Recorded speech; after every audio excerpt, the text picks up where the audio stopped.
ನಾನು ಬಹಳ ಹತ್ತಿರದಿಂದ ನೋಡಿದ್ರಲ್ಲಿ ಕಾಲು ಭಾಗವು FIR ಯಾಕಂದ್ರೆ ಅದು ಮರ್ಯಾದೆ ಪ್ರಶ್ನೆ. ಆಗುವುದೇನೋ ಆಯ್ತು ಮಗಳ ಜೀವನದಲ್ಲಿ, ಇನ್ನದು ಕೋರ್ಟ್ ಮೆಟ್ಟಿಲೇರಿ ಇರುವ ಮರ್ಯಾದೆಯನ್ನು ತೆಗೆದುಕೊಳ್ಬೇಕಾ? ಬೇಡ, ಮುಗಿಸಿ ಬಿಡುವ. ಹಾಗೆ ನಾನು ಹೇಳಿದೆ, ಈ ಹೆಸರಿನ ಮಗಳು ನಿಮಗಿದ್ದಾಳ? ಹೌದು, ಇದ್ದಾಳೆ. ಏನಿಲ್ಲ, ಅವಳಿಗೆ ಏನೋ ಒಂದು ಲವ್ ಉಂಟು ಅಂತ ಒಂದು ಮಾಹಿತಿ ಸಿಕ್ಕಿತ್ತು, ನಿನಗೆ ತಿಳಿಸುವ ಅಂತ ಬಂದೆ. ನನ್ನಲ್ಲಿ ಸಾಕ್ಷಿ ಆದರೆ ಏನಿಲ್ಲ ಅಂತ ಹೇಳಿದೆ. ಎಂತ ಲವ್? ಯಾರು ಲವ್? ಒಬ್ಬ ಮುಸಲ್ಮಾನ ಹುಡುಗನ ಲವ್. ಅಷ್ಟು ಹೇಳಿದ್ದು ಗೊತ್ತು ಪ್ರದೀಪಣ್ಣ. ಅಣ್ಣ ತಮ್ಮಂದಿರು ಇಬ್ಬರು ಎದುರಿನ ಸೋಫಾ ಸೆಟ್ಟಿಂದ ಎದ್ರು, ನನ್ನ ಕುತ್ತಿಗೆ ಪಟ್ಟಿಯನ್ನು ಹಿಡಿದ್ರು, 2 ಸುತ್ತು ತಿರುಗಿಸಿದ್ರು, ಪಟ್ಟನ ಮುಖಕ್ಕೆ ಸರಿಯಾಗಿ ಹೊಡೆದ್ರು.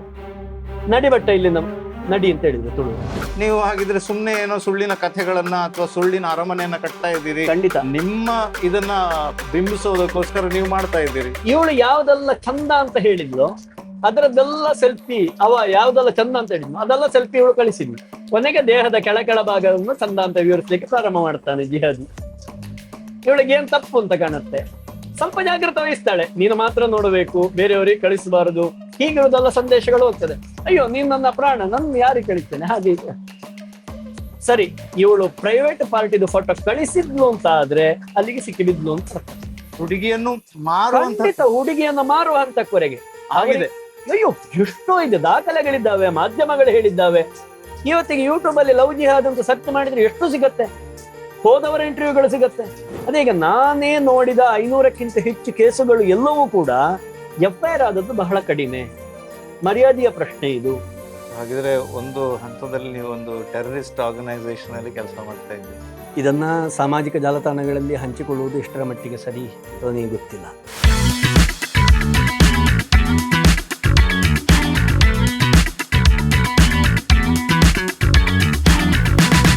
Dive deep with Badakila Pradeep. ಈ ಕಾರ್ಯಕ್ರಮದ ಯೋಚನೆ ನಿಮ್ಗೆ ಏನು ಅಂತ ಈಗಾಗಲೇ ಗೊತ್ತಾಗಿರುತ್ತೆ. ಒಂದು ವಿಷಯ ಆಗಲಿ ಅಥವಾ ಒಬ್ಬ ವ್ಯಕ್ತಿ ಜೊತೆ ಕೂತ್ಕೊಂಡು ನಾವು ಮಾತಾಡ್ತಾ ಒಂದಿಷ್ಟು ವಿಚಾರಗಳ ಬಗ್ಗೆ ಆಳವಾಗಿ ಇಳಿದು ಮಾತನಾಡುವಂತಹ ಪ್ರಯತ್ನ. ಆ ವ್ಯಕ್ತಿ ಯಾರು ಅಂತ ನಮಗೆ ಗೊತ್ತಿಲ್ಲದೆ ಹೋದರೆ ಆ ವ್ಯಕ್ತಿಯನ್ನ ಆ ಪ್ರಶ್ನೆಗಳ ಮೂಲಕ, ಆ ಮಾತುಕತೆ ಮೂಲಕ ತಿಳ್ಕೊಳ್ಳುವಂಥ ಪ್ರಯತ್ನ. ಆದರೆ ಇವತ್ತು ನನ್ನ ಜೊತೆ ಇರುವಂತಹ ವ್ಯಕ್ತಿ, ಅವರನ್ನು ನಾನು ಚಿಕ್ಕಂದಿನಿಂದಾನೇ ಬಲ್ಲೆ. ಯಾಕಂತಂದರೆ ಅವರು ನಮ್ಮ ಊರಿನವರು. ಅದಕ್ಕೂ ಹೆಚ್ಚು ಅವರ ಜೊತೆಗೂ ನನ್ನ ಹೆಸರಿನ ಜೊತೆ ಸೇರಿಕೊಂಡಿರುವಂತಹ ಹೆಸರು ಸೇರಿಕೊಂಡಿದೆ. ಯಾಕಂದರೆ ಅವರು ಕೂಡ ಬಡಕಿಲದವರು. ನನ್ನ ಜೊತೆ ಇವತ್ತು ನಮ್ಮ dive deep with Badakila Pradeep ಕಾರ್ಯಕ್ರಮದಲ್ಲಿರೋದು ನನ್ನ ಸ್ನೇಹಿತ, ತುಂಬ ತುಂಬ ಆತ್ಮೀಯ ಸ್ನೇಹಿತ ಗಣರಾಜ್ ಭಟ್ ಬಡಕಿಲ. ನಮ್ಮ ಒಂಥರದ ಚಿಕ್ಕಂದಿನಿಂದ ಹೇಗೆ ಆತ್ಮೀಯತೆ ಒಡನಾಟ ಬಂತೋ ಅದೇ ಥರದ ಒಡನಾಟದ ಮುಂದುವರೆದ ಭಾಗವನ್ನ ನಿಮ್ಮ ಮುಂದೆ ತರುವಂತಹ ಪ್ರಯತ್ನ. Welcome to the show. ಧನ್ಯವಾದ. ನಮಸ್ಕಾರ. ಈ ಥರ ನಮಗೆ ಮಾತಾಡೋ ಅಭ್ಯಾಸ ಇಲ್ಲ. ನಮ್ಮ ಕಾರ್ಯಕ್ರಮ ಶುರು ಮಾಡೋದು ನಿಮಗೂ ಗೊತ್ತು ಹೇಗೆ ಅಂತಂದರೆ, ನಾವು ನಮ್ಮ ಕಾರ್ಯಕ್ರಮಕ್ಕೆ ಬಂದವರಿಗೆ ಕೃತಜ್ಞತಾಪೂರ್ವಕವಾಗಿ ಒಂದು ಭಗವದ್ಗೀತೆಯ ಪ್ರತಿಯನ್ನು ಕೊಡೋದು. ಸೊ ನೀವು ಕೂಡ ನಮ್ಮ ಕಾರ್ಯಕ್ರಮಕ್ಕೆ ಬಂದಿದ್ದಕ್ಕೆ ಧನ್ಯವಾದವನ್ನು ಹೇಳ್ತಾ, ಸೊ ನಾವು ಆದಷ್ಟು ಆ ವಿಚಾರಗಳನ್ನೇ ಮಾತಾಡುವುದು, ಹಾಗೆ ಅದರ ಮೂಲಕ ಒಂದಿಷ್ಟು ಚಿಂತನ ಮಂಥನವನ್ನು ಮಾಡೋ ಒಂದು ಪ್ರಯತ್ನವನ್ನು ಮಾಡ್ತಾ ಇದ್ದೀವಿ.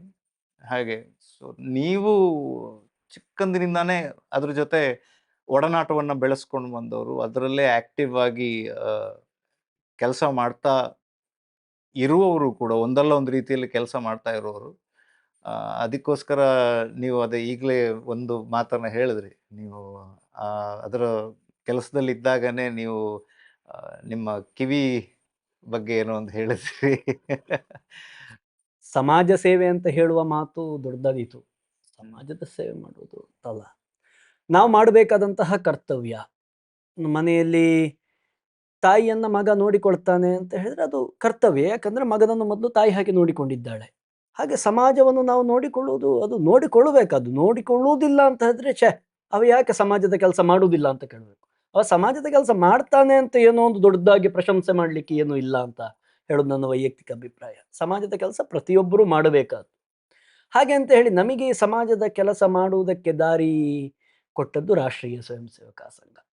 ಬಾಲ್ಯದಿಂದಲೂ ಕೂಡ ರಾಷ್ಟ್ರೀಯ ಸ್ವಯಂ ಸೇವಕ ಸಂಘದ ಆ ಒಂದು ರೀತಿಯ ಶಿಕ್ಷಣ ಮನೆಯಲ್ಲಿ ಕೂಡ, ನಮ್ಮ ಹಿರಿಮನೆ ಬಡಕಿಲದಲ್ಲಿತ್ತು, ನಾನು ಹುಟ್ಟಿ ಬೆಳೆದ ಮನೆ ಪೆರ್ನಾಜೆಯಲ್ಲಿತ್ತು, ನನ್ನ ತಂದೆ ಚಿಕ್ಕಪ್ಪಂದರು ಎಲ್ಲ ರಾಷ್ಟ್ರೀಯ ಸ್ವಯಂ ಸೇವಕ ಸಂಘಕ್ಕೆ ಹೋಗುವ ಆ ಶಿಕ್ಷಣ ಪದ್ಧತಿ, ಆ ಶಿಸ್ತು, ಇದನ್ನೆಲ್ಲ ನೋಡಿ ಕಲ್ತುಕೊಂಡು ಬಂದು ಒಂದು ಸಮಾಜದ ಕೆಲಸ ಮಾಡ್ಲಿಕ್ಕೆ ಅದೊಂದು ಮಾರ್ಗದರ್ಶಕ, ಮಾರ್ಗಸೂಚಿ ಆಯಿತು. ಬಟ್ ಅದು ನಿಮ್ಗೆ ಕಲಿಸಿದ ಪಾಠ ಮತ್ತು ಅದರಲ್ಲಿ ನೀವು ತೊಡಗಿಸ್ಕೊಂಡಿದ್ದಾಗ ಆದ ಅನುಭವದ ಬಗ್ಗೆ ಹೇಳ್ತಾ ಹೋಗ್ಬೋದು ಸ್ವಲ್ಪ. ತುಂಬಾ ತುಂಬಾ, ಯಾಕಂದ್ರೆ ಇದು ನಾವು ಮಾತಾಡುವಾಗ ನಾನು ಪ್ರಥಮ ಬಾರಿಗೆ ರಾಷ್ಟ್ರೀಯ ಸ್ವಯಂ ಸೇವಕ ಸಂಘವನ್ನು ನೋಡಿದ್ದು ಶಾಲಾ ಶಿಕ್ಷಣದಿಂದ ಸಾಕು ಅಂತ ಮನೆಯಲ್ಲಿ ಕೂತಾಗ, ಹ್ಮ್. ಇನ್ನಿವ ಉಪ್ಪರಿಗೆ ಕೊನೆಯನ್ನೇ ಹಿಡಿತಾನೆ, ಇವ ಸ್ವಲ್ಪ ಹೊರಗೆ ಬರಬೇಕಿದ್ರೆ ಏನಾದರೂ ಮಾಡಬೇಕು ಅಂತ ನನ್ನ ಅಜ್ಜ ಒಂದು ಸೈಕಲ್ ತೆಗೆಸಿಕೊಟ್ರು. ಸೈಕಲಲ್ಲಿ ನಾನು ನಮ್ಮ ಊರಿನ ಗಾಂಧಿನಗರ ಪಂಜಿಬಲ್ ಅಲ್ಲಿಗೆ ನನ್ನ ಅತ್ತೆ ಮನೆಗೆ ಬರ್ತಿದ್ದೆ. ಅಲ್ಲಿ ಸಂಜೆ ಹೊತ್ತಲ್ಲಿ ಶ್ರೀದೇವಿ ಮಂದಿರದಲ್ಲಿ ನಡೆಯುವಂತಹ ಶಾಖೆಯನ್ನು ನೋಡಿ ಅಲ್ಲಿ ನನ್ನ ಚಿಕ್ಕಪ್ಪ ಸುಬ್ರಹ್ಮಣ್ಯ ಭಟ್ ಮತ್ತೆ ಅಲ್ಲಿ ಗಿರೀಶ್ ಅಣ್ಣ, ಸಂತೋಷ್ ಅಣ್ಣ ಇವರೆಲ್ಲ ಮಾಡೋದನ್ನು ನೋಡಿ ನನಗೂ ಹೋಗಬೇಕು ಅಂತ ಆಯ್ತು. ನಾನು ಈ ಆಟ ಆಡುವುದರಲ್ಲೆಲ್ಲ ಸ್ವಲ್ಪ ದೂರ, ಹಾಡು ಹಾಡಲಿಕ್ಕೆ ಮೊದಲೇ ಆಗೋದಿಲ್ಲ. ಆದರೆ ಈ ಶಾಖೆಯ ಕ್ರಮ ನನಗೆ ಬಹಳ ಖುಷಿ ಆಗ್ತಿತ್ತು, ಮತ್ತು ಎಲ್ಲದಕ್ಕಿಂತ ಹೆಚ್ಚು ಎಲ್ಲರ ಪರಿಚಯ ಆಗ್ತಾರೆ, ನನಗೆ ಆ ಪರಿಚಯ ಮಾಡಿಕೊಳ್ಳುವುದು ಮೊದಲಿಂದಲೇ. ಹಾಗೆ ನನಗೆ ರಾಷ್ಟ್ರೀಯ ಸ್ವಯಂ ಸೇವಕ ಸಂಘದ ಪರಿಚಯ ಆಯಿತು. ಅಲ್ಲಿಂದ ಮನೆಯಲ್ಲಿ ಮೊದಲು ರಕ್ಷಾಬಂಧನ ಸಂಘದ ಹಿರಿಯರು ಪ್ರಚಾರಕರು ಬರುವುದು ವಸತಿ ಇದೆಲ್ಲ ಇತ್ತು. ಆದರೂ ಆ ಸರಿಯಾದ ಸಂಘದ ಅಂಗಳವನ್ನು ನಾನು ನೋಡಿದ್ದು ಕೆದಿಲದ ಶ್ರೀದೇವಿ ಭಜನಾ ಮಂದಿರದಲ್ಲಿ. ನನ್ನ ಸಾಮಾಜಿಕ ಜೀವನ ಪ್ರಾರಂಭ ಆದ್ದು ಅಲ್ಲಿಂದ. ಆ ನಂತರ ಮುಂದುವರಿತಾ ನನಗೆ ಶ್ರೀದೇವಿ ಮಂದಿರವೇ ಎಲ್ಲದಕ್ಕೂ ಕೂಡ ಆ ಶ್ರೀದೇವಿ ಆಶೀರ್ವಾದವೇ. ಅಲ್ಲಿ ನಾನು ಹೇಳಲೇಬೇಕು, ನನ್ನ ಹೇಗಾಯಿತು ತಮಾಷೆ ಹುಡುಗಾಟಿಕೆ ನನ್ನ ಸ್ವಭಾವ ನಿಮಗೆ ಗೊತ್ತಿದೆ, ಎಲ್ಲರನ್ನು ತಮಾಷೆ ಮಾಡಿಕೊಂಡು ಆ ರೀತಿ ಇರುವಂಥದ್ದು. ನಮ್ಮ ಶ್ರೀದೇವಿ ಭಜನಾ ಮಂದಿರದಲ್ಲಿ ಶನಿವಾರ ಭಜನೆ ಆಗ್ತದೆ. ಅಲ್ಲಿ ನನ್ನ ಮಾವ ಗೋಪಾಲಕೃಷ್ಣ ಭಟ್ ಅಂತ ನಿವೃತ್ತ ಅಧ್ಯಾಪಕರು, ಅವರು ಭಜನೆಯ ಧನ್ಯವಾದ ಹೇಳ್ತಾರೆ. ಆ ಧನ್ಯವಾದ ಹೇಳೋದನ್ನು ನಾನು ಭಜನೆ ಆದ ನಂತರ ಹುಡುಗರ ತಂಡ ಕಟ್ಟಿಕೊಂಡು ನಾನು ಹಾಗೆ ಹೇಳ್ತಿದ್ದೆ. ಇದನ್ನು ನಮ್ಮ ಕುದುಮಾನ್ ಚೆನ್ನಪ್ಪಣ್ಣ ಅವರು ಕೇಳಿದ್ರು, ಗಂಡ್ರಾಜರ್ಲ ಗೋಪಾಲ ಮಾಸ್ಟರ್ ಲೆಕ್ಕನೆ ಪಣ್ತೀರಿ ಹೇಳ್ತಾರೆ, ಹಾಗೆ ಹೇಳ್ತಾರೆ, ಅವರು ಹಾಗೆ ಮಾತಾಡ್ತಾರೆ. ಮಾವ ಬೈತಾರೆ ಅಂತ ನನ್ನ ಮನಸ್ಸಲ್ಲಿ ಇತ್ತು. ಆದ್ರೆ ಮಾವ ಒಂದು ಹೇಳಿ, ಇನ್ನು ನನಗೆ ಸೋತಿಕಾದ್ರೆ ನೀನೇ ಹೇಳ್ಬೇಕಾಯ್ತಾ. ಇಲ್ಲಿಂದ ಮಾವನನ್ನ ಒಂದು ರೀತಿಯಲ್ಲಿ ತಮಾಷೆ ಮಾಡೋದು ಅಥವಾ ಮಾವನಂತ ಆಗಬೇಕು ಅಂತ ಹೇಳುವ ಇದು ನನಗೆ ಅದು ಗೊತ್ತಿಲ್ಲದೆ ಆ ಸ್ಟೇಜ್ ಫಿಯರ್ ಅನ್ನ ಓಡಿಸಿತು. ಅನುಕರಣೆ ಖಂಡಿತ ಅವಕಾಶಕ್ಕೆ ದಾರಿ ಮಾಡಿಕೊಟ್ಟಿತ್ತು. ಮತ್ತೆ ಅಲ್ಲಿ ಶ್ರೀದೇವಿ ಮಂದಿರದಲ್ಲಿ ಆ ಧನ್ಯವಾದ ಹೇಳುವುದು ಅದನ್ನು ಕಲಿತೆ. ಅದು ಮಾವ ಹೇಳಿದಾಗೆ ಹೇಳುವ ಶೈಲಿ, ಅದು ಯಾವತ್ತಿಗೂ ಮರೆಯದ್ದು. ಅದನ್ನು ಮುಂದುವರಿಸ್ತಾ ಮತ್ತೆ ಸಂಘದ ಅಂಗಳದಲ್ಲಿ ರಕ್ಷಾಬಂಧನಕ್ಕೆ ಅದನ್ನು ಹೇಳ್ತಾರೆ ಅಂದ್ರೆ ಗಂಡರಾಜನಿಗೆ ರಕ್ಷಾಬಂಧನದಲ್ಲಿ ಮಾತಾಡಬಹುದು ಅಂತ ಇಲ್ಲಿ ಗಿರೀಶ್ ಅಣ್ಣ ಅವ್ರು ಹೇಳಿದರು. ಮತ್ತೆ ಶ್ರೀದೇವಿ ಮಂದಿರದಲ್ಲಿ ನವರಾತ್ರಿಗೆ ಸತ್ಸಂಗ ಅಂತ ಆಗ್ತದೆ, ಗಂಡರಾಜನಿಗೆ ಮಾತಾಡಬಹುದು ಅಂತ ಎಲ್ಲರದ್ದು ಆಯ್ತು ಮೀಟಿಂಗ್ ಅಲ್ಲಿ. ನನಗೆ ಸ್ವಂತ ವಿಚಾರವನ್ನು ಹುಡುಕಿ ಮಾತಾಡುವಷ್ಟಿಲ್ಲ. ಆಗ ನನ್ನ ಅತ್ತಿಗೆ ಅಶ್ವಿನಿ ಅತ್ತಿಗೆ ಮತ್ತೆ ಮಹೇಶ್ ಬಾಬು ಅವರಲ್ಲಿ ಕೇಳಿಕೊಂಡು ಅವರೇ ಹೇಳಿದ್ರು, ಅವರೇ ಸೂಚಿಸಿದ್ದು ಕೂಡ, ನಾನು ಸ್ವದೇಶಿ ಮತ್ತೆ ಸ್ವಾವಲಂಬನೆ ಈ ವಿಷಯದಲ್ಲಿ ಮಾತನಾಡುವ. ಹಾಗೆ ಆಗ ನನ್ನ ಅರ್ಧ ಗಂಟೆಯ ಭಾಷಣ, ಪ್ರಾರಂಭದ ಭಾಷಣ ಶ್ರೀದೇವಿ ಭಜನಾ ಮಂದಿರದಲ್ಲಿ ನವರಾತ್ರಿಯ ದಿವಸ ಸ್ವದೇಶಿ ಮತ್ತು ಸ್ವಾವಲಂಬನೆ ಹೇಳುವ ವಿಚಾರದಲ್ಲಿ ಮಾತನಾಡಿ.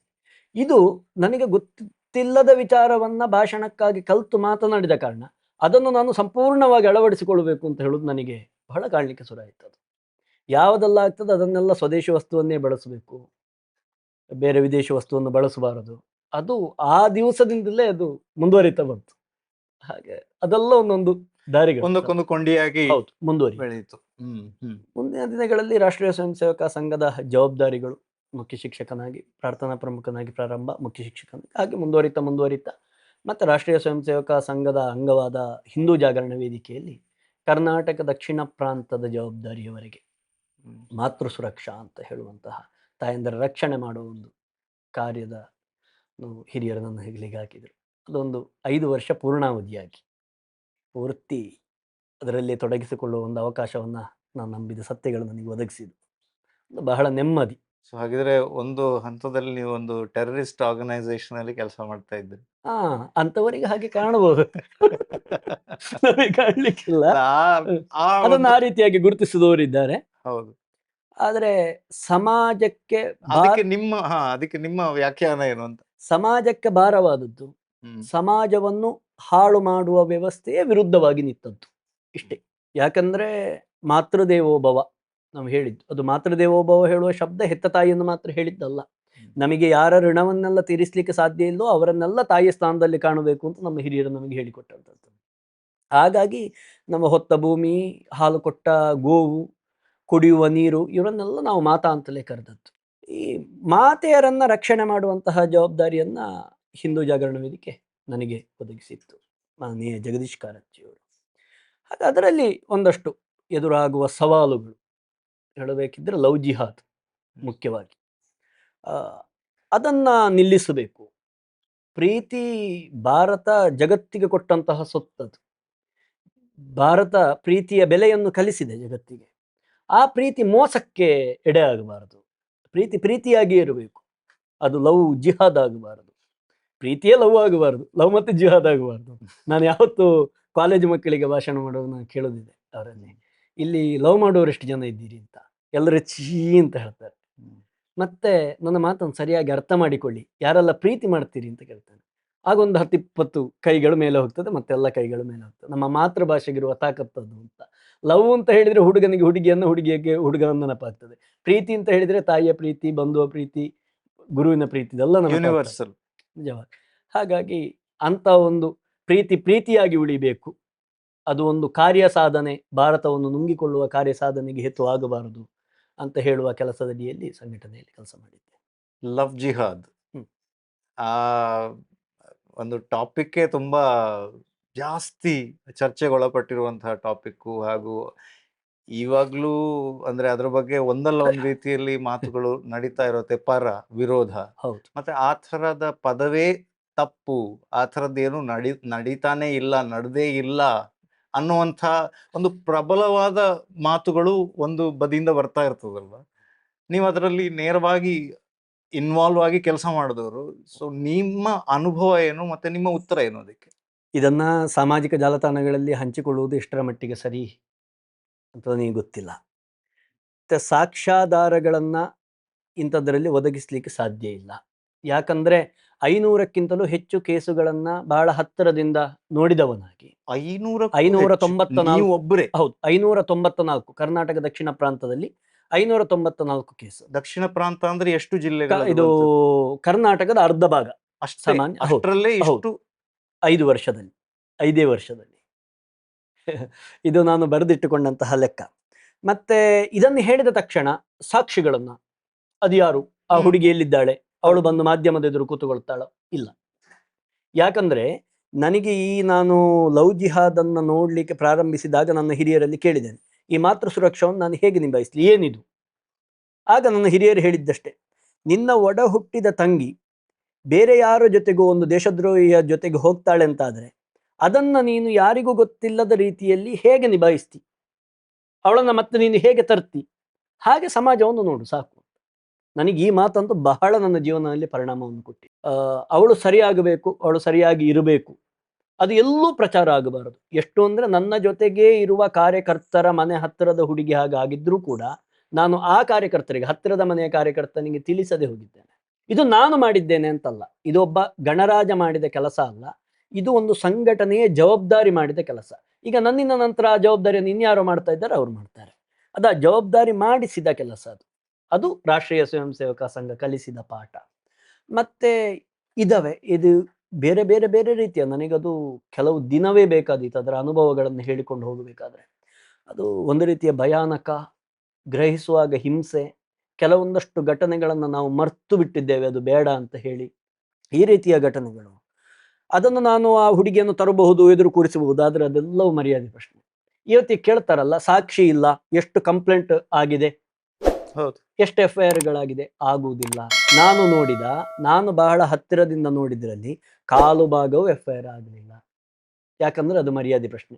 ಆಗುವುದೇನೋ ಆಯ್ತು ಮಗಳ ಜೀವನದಲ್ಲಿ, ಇನ್ನದು ಕೋರ್ಟ್ ಮೆಟ್ಟಿಲೇಳಿ ಇರುವ ಮರ್ಯಾದೆಯನ್ನು ತೆಗೆದುಕೊಳ್ಬೇಕಾ, ಬೇಡ ಮುಗಿಸಿ ಬಿಡುವ ಅಂತ ತಂದೆ ತಾಯಿಯೂ ನಿರ್ಣಯಕ್ಕೆ ಬರ್ತಾರೆ. ಮಕ್ಕಳು ಕೂಡ ತಪ್ಪಿನ ಅರಿವಾದಾಗ, ಬೇಡ ಅಣ್ಣ ಇಲ್ಲಿಗೆ ಮುಗಿದೋಗ್ಲಿ, ನನ್ನ ಜೀವನ ಸಾಕು ಎನ್ನುವ ತೀರ್ಮಾನಕ್ಕೆ ಬರ್ತಾರೆ. ಇದು ತುಂಬಾ ಅನುಭವಗಳು ಪ್ರದೀಪಣ್ಣ, ಅದನ್ನು ಹೇಳಲಿಕ್ಕೆ ಸಾಧ್ಯ ಇಲ್ಲದಷ್ಟು ರೀತಿಯ ಅನುಭವಗಳು. ಅದರಲ್ಲಿ ವಿಕೃತ ಇದೆ, ನೋವಿದೆ, ಹಾಸ್ಯವೂ ಇದೆ, ಕೆಲವು ಘಟನೆಗಳಲ್ಲಿ ಏನೋ ಗ್ರಹಿಸದ್ದಾದ್ದು, ಅದು ವಿಚಿತ್ರ. ಅದು ಆ ರೀತಿಯ ಘಟನೆಗಳನ್ನ ಬಹಳ ಹತ್ತಿರದಿಂದ ನೋಡಿದ್ದೇನೆ, ಅನುಭವಿಸಿದ್ದೇನೆ. ಅದು ಅದರಿಂದ ಸಮಾಜ ಎಷ್ಟು ಸರಿಯಾಗಿದೆ, ಎಷ್ಟು ಸರಿ ಮಾಡಿದೆ ಅಂತ ಅಲ್ಲ, ವೈಯಕ್ತಿಕವಾಗಿ ನಾನು ತುಂಬಾ ಸರಿಯಾಗಿದೆ. ನನ್ನ ಜೊತೆಗಿರುವ ಹುಡುಗರು ಸಮಾಜವನ್ನು ಅರ್ಥ ಮಾಡಿಕೊಂಡಿದ್ದಾರೆ ಮತ್ತು ನಾವು ಎಲ್ಲಿ ದಾರಿ ತಪ್ಪಬಾರದು ಅಂತ ಹೇಳುದಂತ ತಿಳ್ಕೊಂಡಿದ್ದಾರೆ. ಇದು ಬಹುಮುಖ್ಯ. ನನ್ನನ್ನು ತುಂಬಾ ತಿದ್ದಿದೆ, ನಮ್ಮ ಮನೆಯನ್ನು ತಿದ್ದಿದೆ. ಅಂದ್ರೆ ಅದ್ರ ಬಗ್ಗೆ ನಂಗೆ ಕುತೂಹಲ ಏನು ಅಂತಂದ್ರೆ ಹ್ಮ್. ಆ ನಾವು ಸರಿಯಾಗ್ಬೇಕು, ನಮ್ಮನ್ನ ನಾವು ತಿದ್ದುಕೊಳ್ಬೇಕು ಅಂತ ನೀವು ಹೇಳಿದ್ರಿ. ಅಂದ್ರೆ ಆ ಥರದ ಭಾವನೆಗಳು ಬಂದಿದೆ ಅಂತ ಹೇಳ್ಕೊಂಡು ಯಾವ ರೀತಿ ತಿದ್ಕೋಬೇಕು ಮತ್ತೆ ನಾವು ಯಾವ ರೀತಿ ಬದಲಾಗಬೇಕಾಗಿದೆ? ಅಂದ್ರೆ 1947 ಸ್ವಾತಂತ್ರ್ಯ ಸಿಕ್ಕಾಗ ನಮಗೆಲ್ಲ ಗೊತ್ತಿರೋ ವಿಚಾರ ಇದು. ಸ್ವಾತಂತ್ರ್ಯ ಪಾಕಿಸ್ತಾನವನ್ನ ಉದ್ದೇಶಿಸಿ ಮಹಮ್ಮದ್ ಅಲಿ ಜಿನ್ನಾ ಒಂದು ಮಾತನ್ನು ಹೇಳ್ತಾನಂತೆ, ಹಸಸ್ಕೇಲಿಯ ಪಾಕಿಸ್ತಾನ ಲಡ್ಕೇಲೆಂಗೆ ಹಿಂದೂಸ್ತಾನ. ನಗು ನಗುತ್ತಾ ಪಾಕಿಸ್ತಾನವನ್ನು ಪಡೆದುಕೊಂಡಿದ್ದೇವೆ, ಹೋರಾಟ ಮಾಡಿ ಹಿಂದೂಸ್ತಾನವನ್ನು ಪಡೆದುಕೊಳ್ಳುತ್ತೇವೆ. ಜಿನ್ನನಿಂದ ಆಗ್ಲಿಲ್ಲ.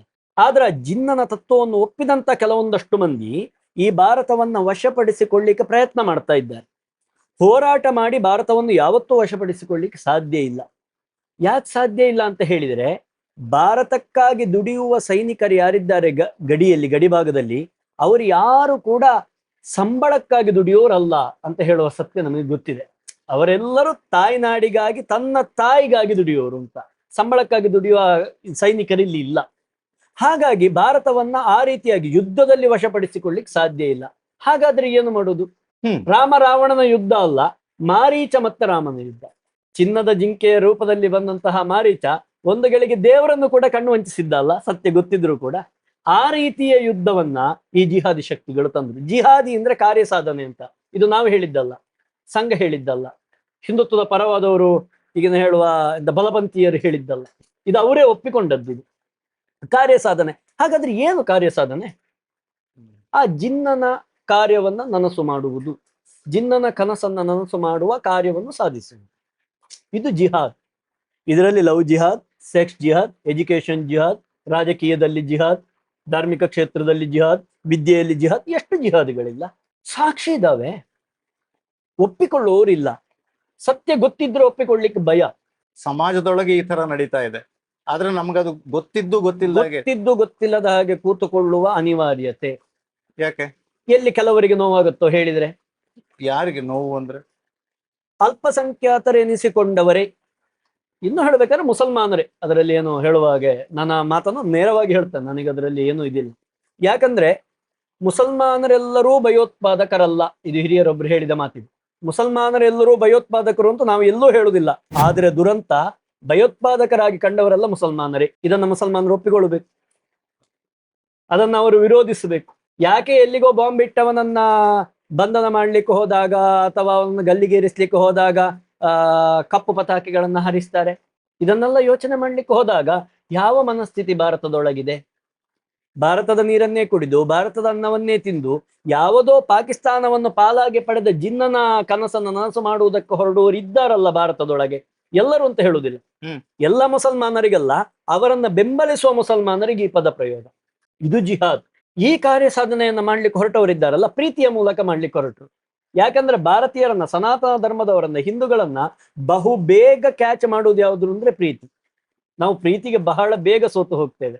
ಅದು ಸನಾತನ ಧರ್ಮಕ್ಕಿರುವ ಒಂದು ಶಕ್ತಿಯೋ ದೌರ್ಬಲ್ಯೋ ಏನೋ ಹೇಳ್ಬೋದು. ಅದು ಪ್ರೀತಿಗೆ ಬಹು ಬೇಗ ಸೋತು ಹೋಗ್ತೇವೆ. ಹಾಗೆ ಮೂಲ ಸಂಸ್ಕಾರ ನಮಗೆ ಎಲ್ಲಿ ಸಿಕ್ಕಿದ್ದು? ನಮಗೆ ಸಿಕ್ಕಿದ ಸಂಸ್ಕಾರಗಳು ನೋಡಿ, ಅಣುರೇಣು ತೃಣಕಾಷ್ಟಗಳಲ್ಲಿ ದೇವರನ್ನು ಕಂಡದ್ದು.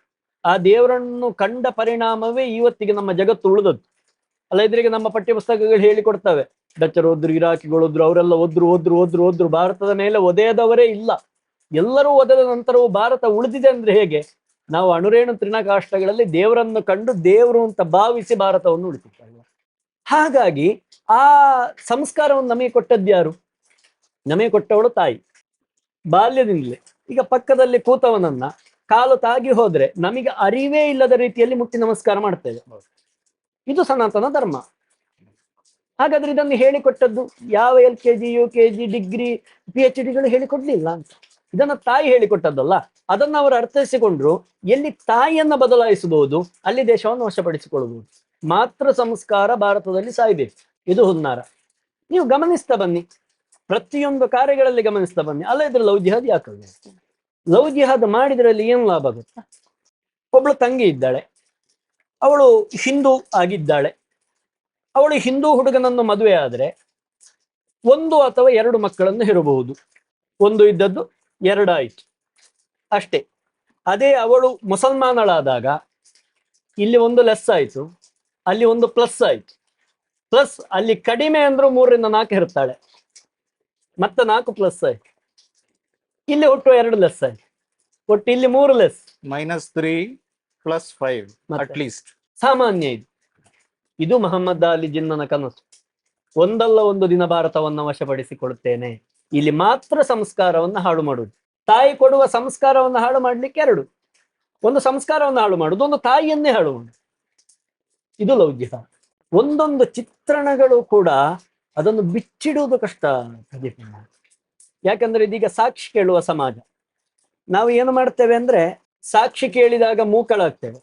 ಮಾತ್ರ ಸಂಸ್ಕಾರವನ್ನು ಹಾಳು ಮಾಡುವುದು, ಮಾತೆಯನ್ನೇ ಹಾಳು ಮಾಡುವುದು, ಈ ರೀತಿಯ ಯೋಚನೆಯನ್ನ ಅವರು ಮುಂದಿಟ್ಟುಕೊಂಡದ್ದು. ಈಗ ನಿರ್ಮಲವಾದ ಪ್ರೀತಿ ಅಂದ್ರೆ ಹೇಗೆ? ನಾವು ಯಾವತ್ತು ಹೇಳುದುಂಟು, ನಾವು ಅಮ್ಮನನ್ನು ಪ್ರೀತಿಸುವಷ್ಟು ಬಹುಶಃ ಯಾರನ್ನು ಪ್ರೀತಿ ಮಾಡ್ಲಿಕ್ಕಿಲ್ಲ. ಯಾವತ್ತಾದ್ರೂ ನಾವು ಅಮ್ಮನನ್ನು ನೋಡಿಕೊಂಡು, ಅಮ್ಮ ನೀನೆಷ್ಟು ಚಂದ ಅಲ್ವಾ, ನಿನ್ನ ಕಣ್ಣು ಚಂದ, ನಿನ್ನ ಜಡೆ ಚಂದ, ನಿನ್ನ ತುಟಿ ಚಂದ ಹೇಳಿದ್ದಿದ್ಯಾ? ಹೇಳಲಿಕ್ಕಿಲ್ಲ. ಯಾವ ಮಕ್ಕಳಾದವರಿಗೂ ಅಮ್ಮ ಹೇಗಿದ್ರೂ ಕೂಡ ನಮಗೆ ಚಂದವೇ, ಹಾಗೆಂತೇಳಿ ಅವರ ಚಂದವನ್ನು ನಾವು ಅನುಭವಿಸುವ ವಿವರಿಸುವ ಕ್ರಮ ಇಲ್ಲ. ಆದ್ರೆ ಈ ಲವ್ ಜಿಹಾದ್ ಪ್ರಾರಂಭ ಆಗುವುದು ಎಲ್ಲಿಂದ ಗೊತ್ತಾ ಪ್ರದೀಪಣ್ಣ? ಲವ್ ಜಿಹಾದ್ ಪ್ರಾರಂಭ ಒಂದು ಹಿಂದೂ ಹುಡುಗಿಯನ್ನ ಮುಸಲ್ಮಾನ ಹುಡುಗ ಪ್ರೀತಿಸಲಿಕ್ಕೆ ಪ್ರಾರಂಭ ಮಾಡಿದ ಅಂತ. ಪ್ರೀತಿಸುವುದು ಅಂತ ಹೇಳೋದಕ್ಕಿಂತ ಹೆಚ್ಚು ಕ್ಯಾಚ್ ಮಾಡಿಕೊಳ್ಳುವುದು ಪ್ರಾರಂಭ. ಆ ನಂಬರ್ ಸಿಕ್ಕಿತ್ತು ಅಂದ್ರೆ ಅದಕ್ಕೆ ಮೆಥಡ್ ಇರ್ತದೆ. ಬೇರೆ ಬೇರೆ ಇರ್ತದೆ, ಬೇರೆ ಬೇರೆ ರೀತಿಯಲ್ಲಿ ಇರ್ತದೆ. ಮೊದಲೆಲ್ಲ ಈ ಕರೆನ್ಸಿ, ಫೋನ್ ಕರೆನ್ಸಿ ಹಾಕುವ ಅಂಗಡಿಗಳಿತ್ತು. ಅಲ್ಲಿ ನಂಬರ್ ಸಿಕ್ಕಿದ ತಕ್ಷಣ ಅಲ್ಲಿಂದ ಮೆಸೇಜ್ ಬರುವುದು. ಎಷ್ಟು ನಮಗೆ ಅನುಭವ ಇದೆ ಅಂದ್ರೆ ಬಸ್ಸಿನಲ್ಲಿ ಕಂಡಕ್ಟರ್ಗಳು, ಕ್ಲೀನರ್ಗಳು ನಂಬರ್ ತಕೊಂಡದ್ದು ಇದೆ. ಈಗ ನಮ್ಮ ಊರಿನಲ್ಲಿ ಒಂದು ಬಸ್ ಸ್ಟ್ಯಾಂಡಿಗೆ ಬರಲಿಕ್ಕೆ ಸ್ವಲ್ಪ ದೂರ ಇದೆ. ಈ ಪಾಪ ಹುಡುಗಿ ಬೆಳಿಗ್ಗೆ ಬಂದು ಬಸ್ಸಿಗೆ ಕಾಯ್ಬೇಕು. 1 ಕಿಲೋಮೀಟರ್ಗಳಷ್ಟು ದೂರ ಅವಳು ನಡಿಬೇಕು. ಅವಳು ಬಂದೊಂದು ಅರ್ಧ ಗಂಟೆ ಕಾಯ್ತಾಳೆ ಬಸ್ ಸ್ಟ್ಯಾಂಡ್ ಅಲ್ಲಿ. ಆ ಬಸ್ಸಿನ ಕಂಡಕ್ಟರ್ ರೂಪದಲ್ಲಿರುವ ಜಿಹಾದಿ ಅವ ಇವಳನ್ನ ಹೇಳಿದ, ನೀವು ಎಷ್ಟು ದೂರ ನಡೀತೀರಿ? ನಾನು 1 ಕಿಲೋಮೀಟರ್. ಅಯ್ಯೋ, ಮತ್ತೆ ಇಲ್ಲಿ ಅರ್ಧ ಗಂಟೆ ನಿಲ್ತೀರಾ ಈ ಬಿಸಿಲಿಗೆ? ಯಾಕೆ ನಿಲ್ಲಬೇಕು? ನಾನು ಈ ಸ್ಟೇಷನ್ಗೆ ಬರುವಾಗ, ಈ ಬಸ್ ಸ್ಟ್ಯಾಂಡಿಗೆ ಬರುವಾಗ ನಿಮ್ಗೆ ಫೋನ್ ಮಾಡ್ತೇನೆ, ಫೋನ್ ನಂಬರ್ ಕೊಡಿ, ನೀವು ಮತ್ತೆ ಬನ್ನಿಯಪ್ಪ ಸಾಕು. ಬಸ್ ಯಾವತ್ತು ಒಂದೇ ರೀತಿಯಲ್ಲಿ ಬರುದಿಲ್ಲ. ಇವಳು ಹೌದು ಅಂತ ಗ್ರಹಿಸಿ ನಂಬರ್ ಕೊಟ್ಟು ಪ್ರಾರಂಭ ಆಯ್ತು. ಸಂಜೆ ಬಸ್ ಇಳಿದ್ರ, ಮನೆಗೆ ಹೋದ್ರ, ಹೇಗಿದ್ದೀರಿ, ಹೌದಲ್ವಾ? ಇವಳಿಗೆ ಸತ್ಯ ಅಂತ ಕಾಣ್ಲಿಕ್ಕೆ ಎಷ್ಟು ಕೇರ್ ತಗೊಳ್ತಾನಲ್ವಾ. ಮಾತು ಮುಂದುವರಿಯಿತು. ಭೇಟಿ, ತಿರುಗಾಟ, ಪ್ರವಾಸ ಅದು ಮುಂದುವರಿಯುತ್ತಾ ಹೋಯ್ತು. ಅಲ್ಲಿಂದ ಪ್ರಾರಂಭ. ಒಂದು ದಿವಸ ಮೆಸೇಜ್, ಪ್ರಾರಂಭದ ಮೆಸೇಜ್. ಇದು ಎಲ್ಲ ಲವ್ ಜಿಹಾದ್ ಕೇಸಲ್ಲಿಯೂ 99% ಆಗುವುದು ಹೀಗೆ.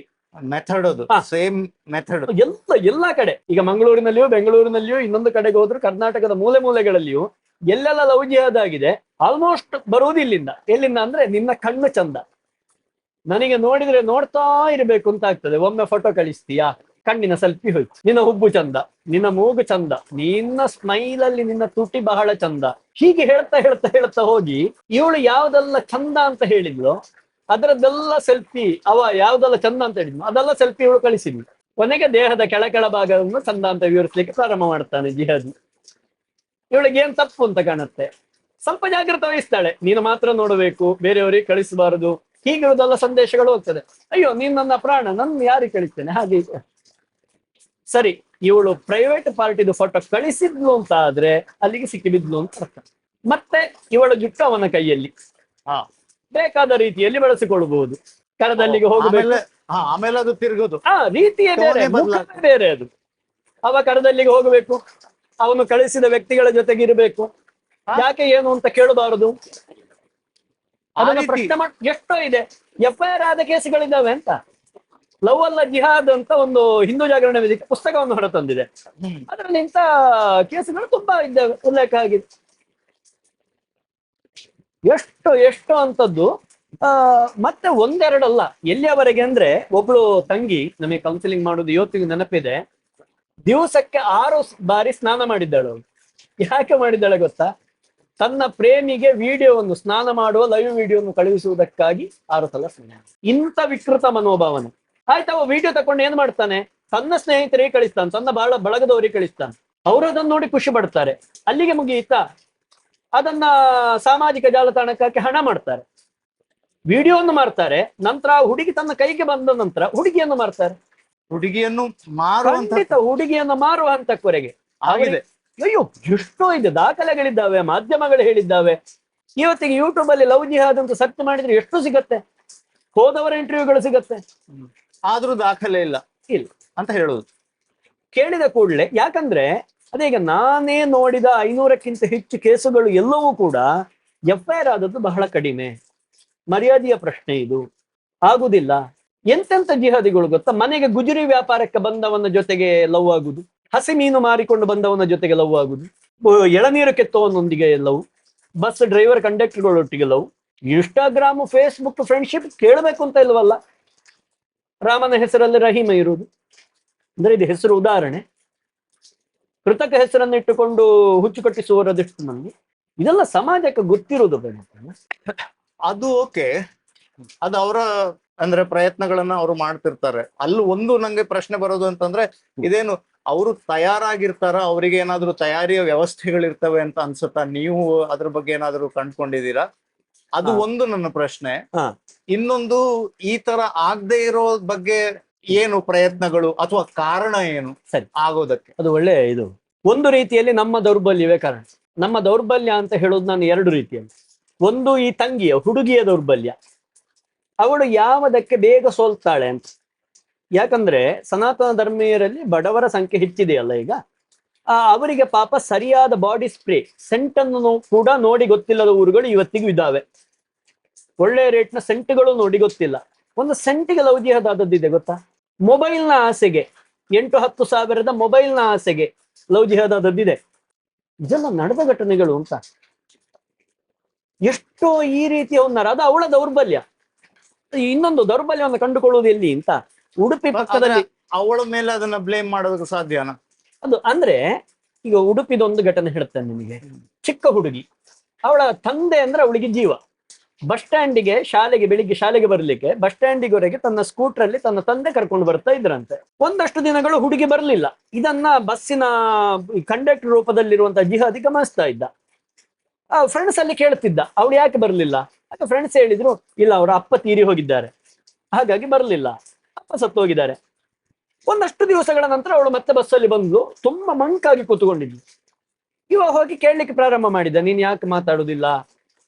ಇಲ್ಲ, ಅವಳು ಮಾತಾಡುದೇ ಇಲ್ಲ. ಒಂದು ದಿವಸ ಹತ್ರದ ಸೀಟಲ್ಲಿ ಹೋಗಿ ಕೂತು ಅವನಷ್ಟಕ್ಕೆ ಮಾತಾಡ್ಲಿಕ್ಕೆ ಪ್ರಾರಂಭ ಮಾಡಿದ್ನಂತೆ. ನನಗೆ ನಿನ್ನೆ ಒಂದು ಕನಸು ಬಿತ್ತು, ಕನಸಿನಲ್ಲಿ ನಿನ್ನ ಅಪ್ಪ ಬಂದಿದ್ರು. ಆಗ ಹುಡುಗಿ ಗಮನ ಈಚೆಗೆ ಬಂತು. ನನ್ನ ಅಪ್ಪ ಬಂದಿದ್ರ ಕನಸಲ್ಲಿ? ಹೌದು ಬಂದಿದ್ರು. ಅವ್ರು ಹೇಳಿದ್ರು, ನಾನು ತುಂಬಾ ಪ್ರೀತಿ ಮಾಡ್ತಾ ಇದ್ದೆ ನನ್ನ ಮಗಳನ್ನ, ಈಗ ಮಗಳಿಗೆ ಪ್ರೀತಿ ಇಲ್ಲ ಅಂತ ಹೇಳಿದ್ರು. ಅಪ್ಪ ನನ್ನ ಕನಸಲ್ಲಿ ಬಂದು ಅಷ್ಟೇ ಹೇಳಿದ್ದಾರೆ ಅಂದ್ರೆ ಆ ಪ್ರೀತಿ ನಾನು ಕೊಡ್ಬೇಕು ಅಂತಲ್ವಾ? ಇದು ನಡೆದ ಘಟನೆ. ಇಷ್ಟೇ ಹೇಳಿದ್ದೆ ತಡ ಉಡುಪಿಯಲ್ಲಿ. ಇದು ಪತ್ರಿಕೆಯಲ್ಲೆಲ್ಲ ಕೂಡ ಬಂದಿದೆ, ಇದು ಗೊತ್ತಿದೆ. ಅವನ ಆಚೆಗೆ ಆಕರ್ಷಿತಳಾಗ್ತಾ ಹೋದ್ಲು, ಮತ್ತೆ ಮುಂದುವರಿಯಿತು ಮಾಮೂಲಿ, ಫೋಟೋಸ್ ವಿಡಿಯೋಸ್ ಈ ರೀತಿ. ಅಂದ್ರೆ ಇದು ಹೇಗಾಗತ್ತೆ ಅನ್ನೋದು ಒಂದು ಹುಡುಗಿಯ ದೌರ್ಬಲ್ಯವನ್ನು ಅಂತ. ಇದು ಒಂದು ಹುಡುಗಿಯ ದೌರ್ಬಲ್ಯವನ್ನು ಹೇಳುವುದು ನಾವು. ಮನೆಯವರ ದೌರ್ಬಲ್ಯದಿಂದಲೂ ಆಗುದಿದೆ. ಈಗ ಒಂದು ಹುಡುಗಿ ಹಾಗೆ ಲವ್ ಮಾಡಿ, ಅವ 2 ಮಕ್ಕಳ ತಂದೆಯನ್ನ 22 ವರ್ಷದ ಹುಡುಗಿ, ಅವಿವಾಹಿತ ಹುಡುಗಿ ಲವ್ ಮಾಡಿದ್ದಾಳೆ, ಹಿಂದೂ ಹುಡುಗಿ. ಅವಳನ್ನ ಕೌನ್ಸಿಲಿಂಗ್ ಮಾಡುವಾಗ ಅವಳು ಹೇಳ್ತಾಳೆ, ಅಣ್ಣ ನನಗೆ ಅವಳನ್ನ ಲವ್ ಮಾಡಬೇಕು ಅಂತ ಇರಲಿಲ್ಲ ಯಾವತ್ತಿಗೂ. ನನ್ನ ಮನೆ ನೋಡಿ, ತಂದೆ ಇದ್ದಾರೆ, ತಾಯಿ ಇದ್ದಾರೆ, ಅಣ್ಣ ಇದ್ದಾರೆ, ಎಲ್ಲರೂ ಇದ್ದಾರೆ. ಸಂಜೆ 6 ಗಂಟೆಯಿಂದ ಮತ್ತೆ ಒಮ್ಮೆ ಮನೆಗೆ ಬಂದು ನೋಡ್ತೀರಾ ಹೇಗಿದ್ದಾರೆ ಅಂತ. ಹೇಗಿರ್ತಾರೆ ಗೊತ್ತಾ? ಸಂಜೆ ಅಪ್ಪ ಕೆಲಸ ಬಿಟ್ಟು ಬರುವಾಗ ಕುಡಿದ್ರೆ ಮನೆಯ ಬಾಗಿಲಲ್ಲಿ ಇಂಟ್ಲೆ ಅಪ್ಪನಿಗೆ ಗೊತ್ತಿರುವುದಿಲ್ಲ, ಪಕ್ಕದ ಮನೆಯ ಅಗಳಲ್ಲಿ ಹೋಗಿ ಬಿದ್ದಿರ್ತಾನೆ ಕುಡುದು ನಶೆಯಲ್ಲಿ.